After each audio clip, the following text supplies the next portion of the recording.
Саламатсыңарбы, урматтуу окуучулар.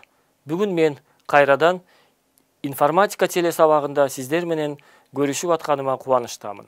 Анда эмесе балдар, сабагыбызды баштайлы. Бүгүнкү сабагыбыздын темасы маалыматтар базасы, маалыматтар базаларын башкаруу системаларынын классификациясы.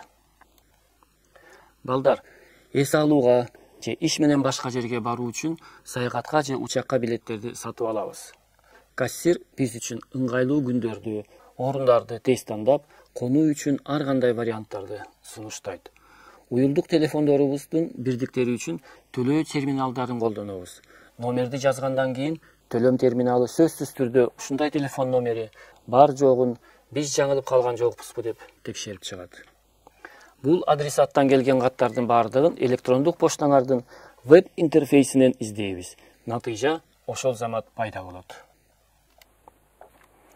Балдар, чоң көлөмдөгү санариптик маалыматтарды тез иштеп чыгуу үчүн аларды кандайча иретке келтиришет жана сакташат? Ушул суроого дагы жооп издейли. Кандайдыр бир маалыматтарды уюштуруу ыкмасы иштеп чыгуунун өндүрүмдүүлүгүнө чоң таасирин тийгизерин баарыбыз билебиз. Эгерде силердин дептериңер жана күндөлүгүңөр столдун сол жагындагы суурмада жатканын, окуу китептери китеп текчесинин экинчи текчесинде, калемдер жана карандаштар пеналда, ал эми пенал ар дайым рюкзактын оң бөлүгүндө экендигин билсеңер, анда эртең менен мектепке секундалар ичинде тез даярданасыңар. Ал эми 5 мүнөттөй керектүү дептерди издесеңер, андан кийин 5 мүнөт күндөлүктү, андан кийин окуу китебин, калем сапты издесеңер, анда же кечигип каласыңар, же бир нерсени унутасыңар. Баса, мен жайкы сүрөттөрүмдү кайда коюп койдум? Дароо эле жайкы эс алуу 20-20 папкасын ачып койсом болмок экен. Шашканымдан сүрөттөрдүн баарын мои документы папкасына жүктөп салдым эле. Ал жерде болсо 1000ден ашык AMG 1, 2, 3, 4 аталышына окшош аталыштагы сүрөттөр бар. Эми бир нече саат отуруп тандап чыгыш керек. Маалыматыңарды иреттөө абдан маанилүү. Макулсуңарбы? Маалыматтарды кандай уюштуруу керек? Бирок биз бул суроого бир жактуу жооп бере албайбыз. Маалыматтардын түрүнө, чечиле турган маселелерге жараша уюштуруунун ар кандай жолдору ыңгайлуу болушу мүмкүн. Мисалы, силердин компьютердеги папка түзүмү иерархияны түзөт. Файлдарды сактоонун иерархиялык түзүмүн алгач программисттер ойлоп тапкан. Аларга жөн гана техникалык көз караштан алганда ушундай ыңгайлуу болгон. Бүгүнкү сабакта биз маалыматтар базасы деген эмне экенин билебиз. Маалыматтар базаларында маалыматтарды уюштуруу ыкмалары менен таанышабыз.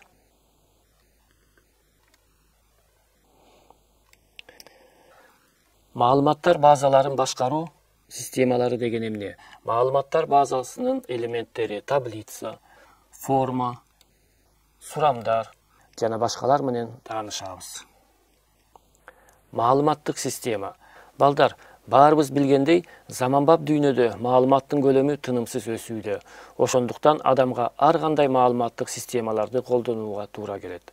Маалыматтык система бул сурам боюнча маалыматты сактоо, иштеп чыгуу жана берүү үчүн колдонулган каражаттардын, ыкмалардын жана персоналдын өз ара байланышкан жыйындысы. Балдар, ушул аныктаманы дептериңерге жазып алалы, мен кайра кайталап коеюн.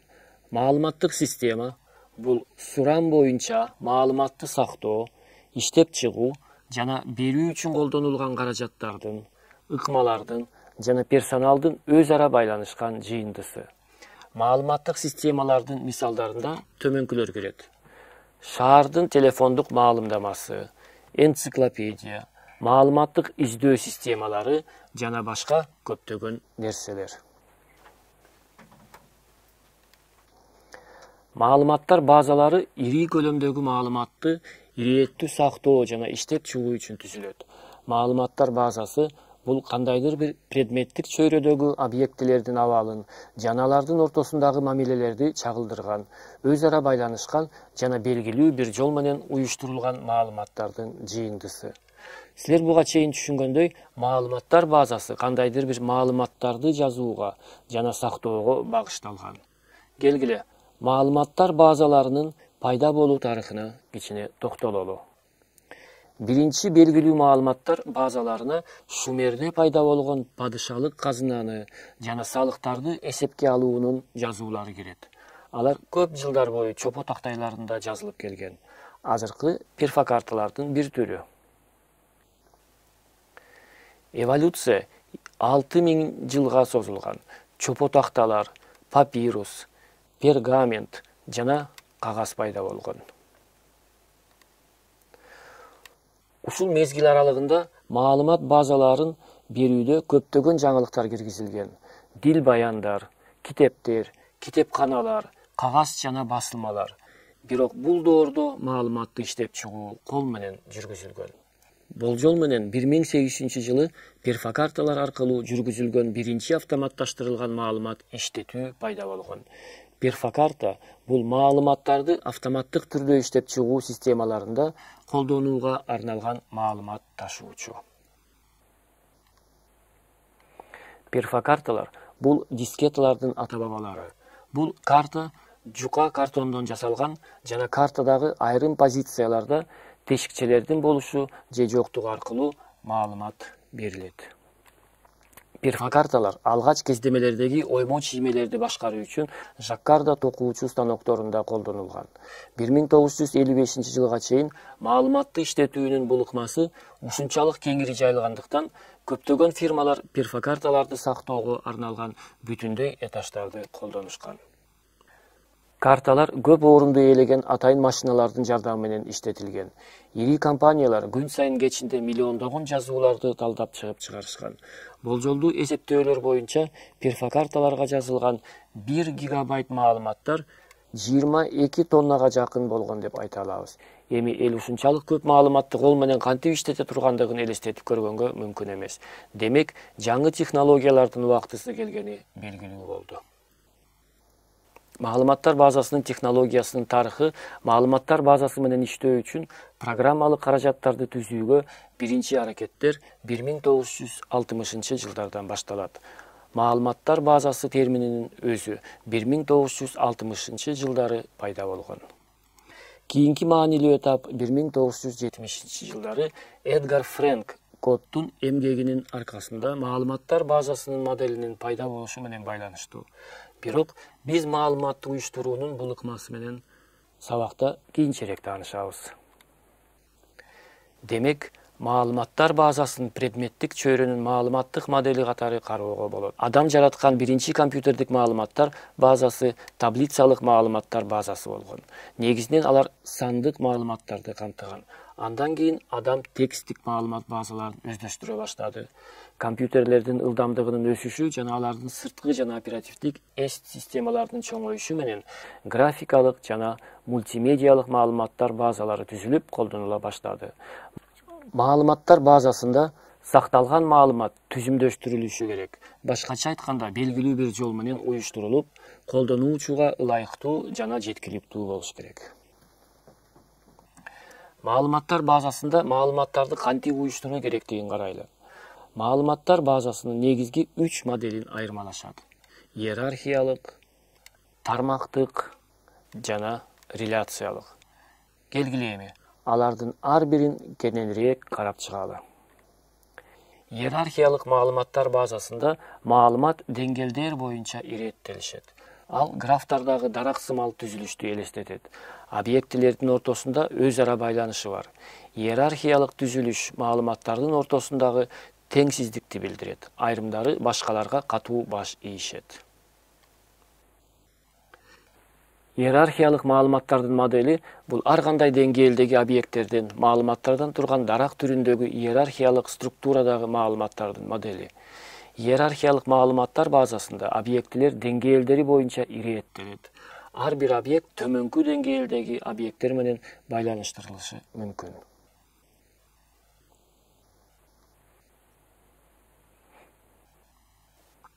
Мисалы, үй-бүлө иерархиялык модель. Бул модель тамыры деп аталган биринчи деңгээлдеги бир чокуга гана ээ. Тамырдан тышкары ар бир деңгээлдин түйүндөрү жогорку деңгээлдин бир гана түйүнү менен жана төмөнкү деңгээлдин бир нече түйүнү менен байланышкан. Башкача айтканда, мындай байланыш бирөөдөн көптүккө деп аталат. Же дагы бир мисал, эгерде сиз иерархиялык модельди колдонуп мектептин маалыматтар базасын түзсөңүз, анда мындай көрүнүш пайда болот. Birinci dеңгээлде мектептин директору, экинчи деңгээлде окуу жана тарбия иштери боюнча директордун орун басары жана кенже класстар боюнча директордун орун басары. Үчүнчү деңгээлде мугалимдер, төртүнчү деңгээлде окуучулар болот. Графтардын терминологиясы боюнча директор бул тамырдын чокусу же ата бабасы. Директордун орун басарлары урпактары деп айта алабыз. Эгерде биз директордун орун басарларын урпактар деп эсептесек, анда алардын урпактары мугалимдер болот жана башка. Маалыматты уюштуруунун кийинки ыкмасы бул тармактык модель. Тармактык модель иерархиялык модельди кеңейтет. Иерархиялык түзүмдөрдө урпак жазуусунун бир гана ата бабасы болушу керек. Тармактык маалымат структурасында урпактын каалаган сандагы ата бабалары болушу мүмкүн. Башкача айтканда, тармактык маалымат базасында объектилердин ортосундагы байланыштарга чектөөлөр жок. Ал бир нече ата бабалары бар объекттерди камтышы мүмкүн. Ошентип алар тармакка окшош структураны уюштурушат. Тармактык маалымат модели бул каалаган элемент каалаган башка элементтер менен байланыша ала турган түзүм. Тармактык маалыматтар базасында объектилердин ортосундагы байланыштарга эч кандай чектөөлөр коюлбайт. Анда бир нече тамырлары бар объектилер болушу мүмкүн. Маалыматтарды уюштуруунун тармактык методу интернет глобалдык компьютердик тармагынын дүйнөлүк желесинде ишке ашырылат. Гипершилтемелер 100 миллиондогон документтерди бирдиктүү бөлүштүрүлгөн тармактык маалымат базасында да бириктирет. Мисал катары классташтардын хоббиси жөнүндө маалыматтарды сактаган маалымат базасын келтирсек болот. Бир окуучу көп хоббиге ээ. Ошол эле учурда бир хобби көп окуучуда болушу мүмкүн. Бул мамиле көптөн көпкө деп аталат. Маалыматтар базасында маалыматтарды уюштуруу ыкмаларынын арасында реляциялык кеңири таркалган. Реляциялык сөзү англис тилиндеги relation сөзүнөн келип чыккан. Ал мамиле, көз карандылык, байланыш дегенди билдирет. Бул моделде маалыматтар бири-бири менен байланышта болгон таблицалардын жыйындысы түрүндө уюштурулган. Реляциялык маалыматтар базасы бул эки өлчөмдүү таблицалар түрүндө берилген маалыматтардын жыйындысы. Реляциялык маалыматтар базасынын таблицасынын структурасын карап көрөлү. Бул таблица жазуулардан жана талаалардан турат. Жазуулар таблицанын жолчосу, талаалар таблицанын мамычалары. Жазуу бир гана объект жөнүндө маалыматты камтыйт. Мисалы, студент жөнүндө маалыматтар, фамилиясы, аты, атасынын аты, телефон номери, өз кезегинде талаа объектинин бир гана мүнөздөмөсүнүн мааниси жөнүндө маалыматтарды камтыйт. Студенттердин аты жөнү, жаш курагы жана башкалар. Талааны сүрөттөө үчүн төмөнкү мүнөздөмөлөр колдонулат. Аталышы, тиби, өлчөмү, талаа маалыматынын форматы. Бардык таблица талаалары ар башка болушу керек. Таблицанын ар кайсы талааларында ар кандай типтеги маалыматтар сакталат. Текст, сандык, логикалык, дата убакыт, акча, гипершилтеме жана башка. Тексттик тиби эсептөөнү талап кылбаган тексттик, сандык маалыматтарды камтыган талааларга арналган. Сандык тиби каалаган сандык маалыматтарды камтыган талаалар үчүн. Логикалык тип маалыматтар эки гана маанини кабыл ала турган талааларга арналган. Ооба, чын жана жок, жалган. Дата тиби ар кандай форматтагы датаны жана убакытты камтыган талаалар үчүн. Акча тиби сандык акча маанисин камтыган талаага арналган. Гипершилтеме тиби бул белгилүү бир документте же файлга шилтеме берүүчү талаа. Талаанын узундугу, өлчөмү талаада камтылышы мүмкүн болгон белгилердин максималдуу санын көрсөтөт. Маалыматтар базасынын таблицасында ачкыч деген түшүнүк бар. Ачкыч бул мааниси жазууларда кайталанбаган, башкача айтканда уникалдуу болгон талаа же талаалардын жыйындысы. Китепканага келген окурмандардын маалыматтар базасынын таблицасын карап көрөлү. Балдар, силер көрүп тургандай, китепканага келген окурмандардын коду, фамилиясы, аты, дареги жана телефон номери камтылган 5 талаа бар. Окурмандардын коду жана телефон номери жазылган талаалар сандык маалыматты камтыйт. Ал эми калган бөлүгү текстик маалыматты. Бирок бул таблицада уникалдуу талаа ачкыч окурмандын коду болот. Анткени бардык башка талаалардагы маалыматтар кайталанышы мүмкүн. Маалыматтар базасын башкаруу системалары бул маалымат базаларын түзүү, сактоо жана иштеп чыгууга багышталган программалык камсыздоо.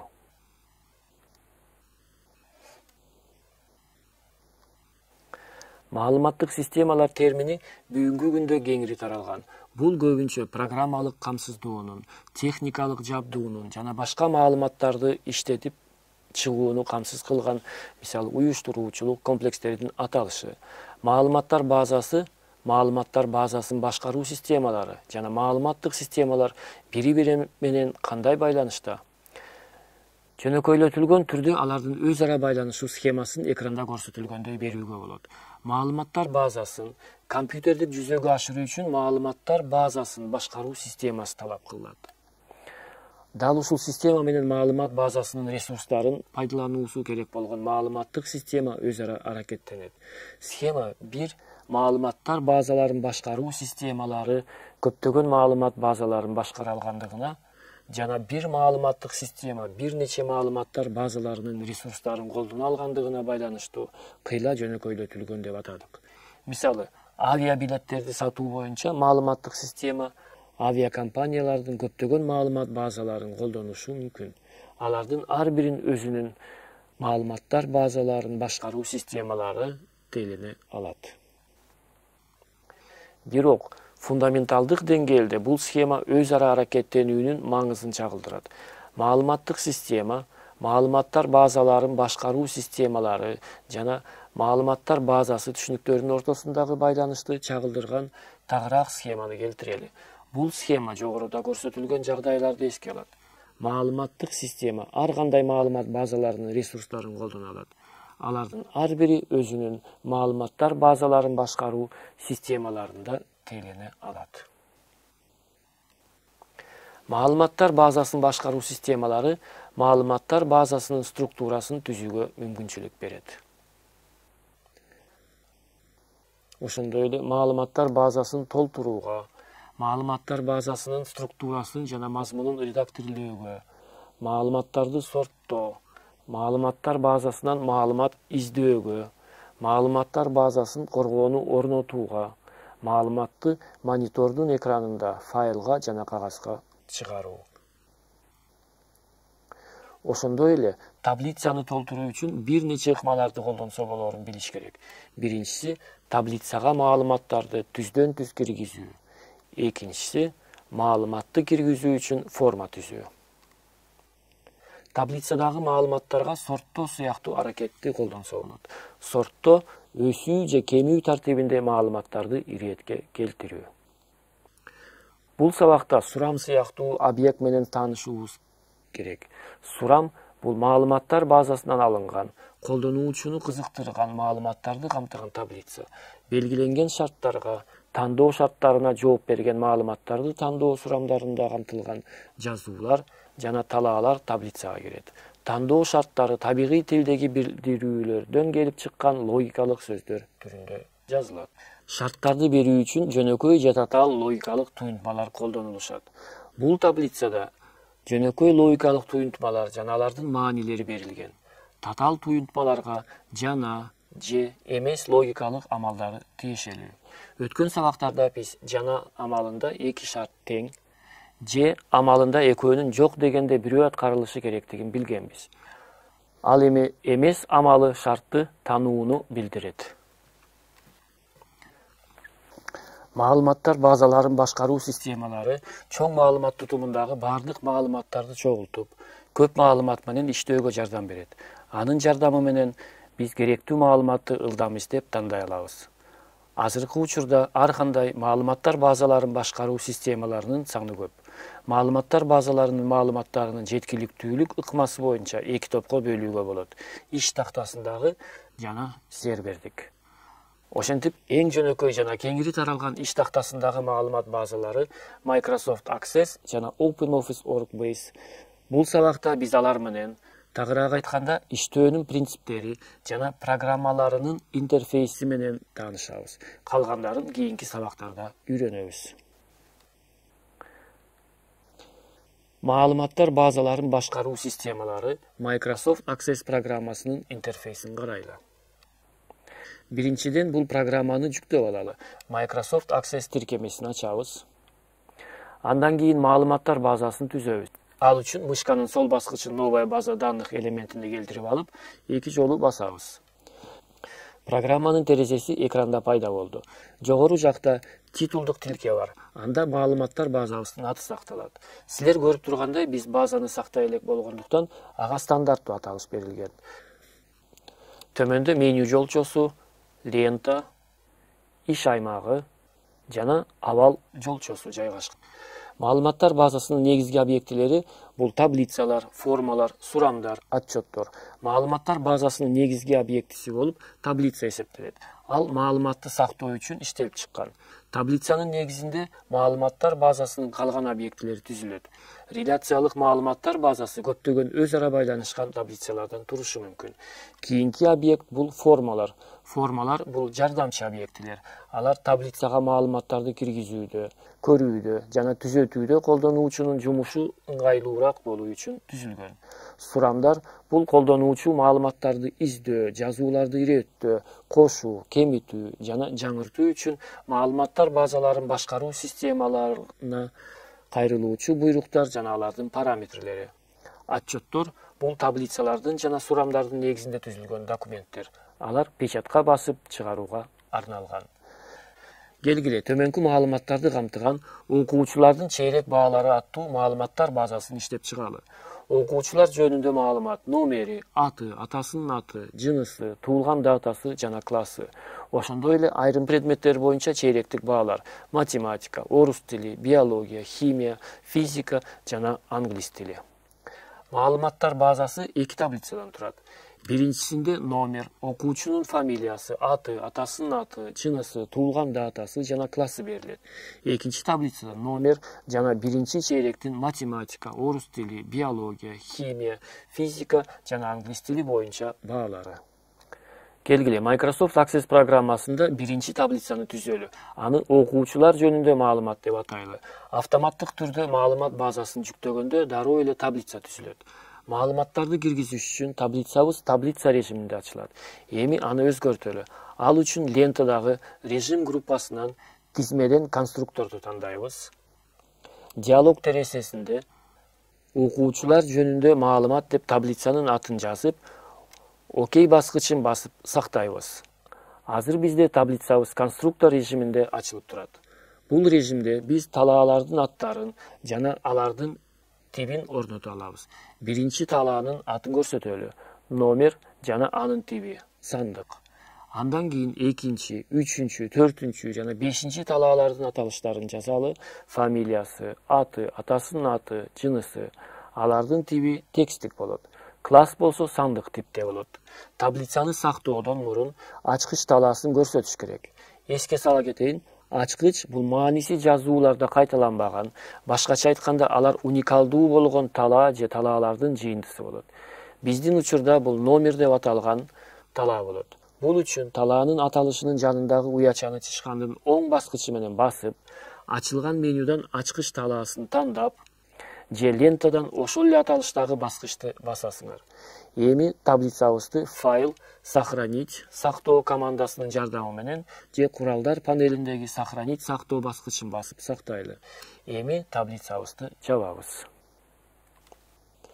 Биздин сакталган таблицалар иш мейкиндигинде пайда болгонун байкагыла. Таблицаны редакторлоо, өзгөртүү үчүн аны мышканын оң кнопкасы менен басып, контексттик менюдан конструктор командасын тандайлы. Таблицабыз кайрадан конструктор режиминде ачылат. Бул жерде биз талааларды кошобуз, алып салабыз, алардын тибин өзгөртө алабыз жана башка көптөгөн нерселерди аткарсак болот. Экинчи таблицаны түзүү үчүн жаратуу барагына өтүп, андагы конструктор таблиц командасын тандайбыз. Биз талаалардын аттарын жана алардын типтерин биринчи таблицаны түзгөндөй эле жол менен толтурабыз. Бул таблицада номери, математика, орус тили, биология, химия жана англис тилдери жазылган талаалар сан тибинде болот. Таблицанын ачкыч талаасы ошондой эле номер деп аталган талаа болот. Эми таблицабызды файл сакта, сохранить командасынын жардамы менен же куралдар панелиндеги сактоо, сохранить баскычын басып сактайлы. Эми таблицабызды жабабыз. OpenOffice Workbase программасынын интерфейсин карап көрөлү. OpenOffice Base тиркемесин ачалы, пайда болгон тереседен создать новую базу данных же жаңы маалыматтар базасын түзүү пунктун тандаңыз. Готово же даяр баскычын басып, ачылган терезеде маалыматтар базасынын аталышын жана сактоо жолун көрсөтөлү. Биз маалыматтар базасына окуучулардын чейрек баалары деп ат коюп, иштеп жаткан папкабызга жолду көрсөтөлү. Программанын терезеси экранга чагылдырылат. OpenOffice Workbase'деги иштөө принциби Microsoft Access'дегидей. Маалыматтар базасынын негизги объектилери болуп таблицалар, формалар, сурамдар жана отчеттор эсептелет. Бүгүнкү сабактан маалыматтар базасы деген эмне суроосуна жооп алып, маалыматтар базасында маалыматтарды уюштуруу ыкмалары жөнүндө үйрөндүк. Маалыматтар базасын башкаруу системалары деген эмне экенин билдик. Маалыматтар базаларынын төмөнкүдөй түшүнүктөрүн карадык. Таблица, форма, сурамдар жана башкалар. Ушуну менен сабагыбыз аяктады. Эмки сабактарыбызда эфир аркылуу көрүшкөнчө саламатта туруңуздар.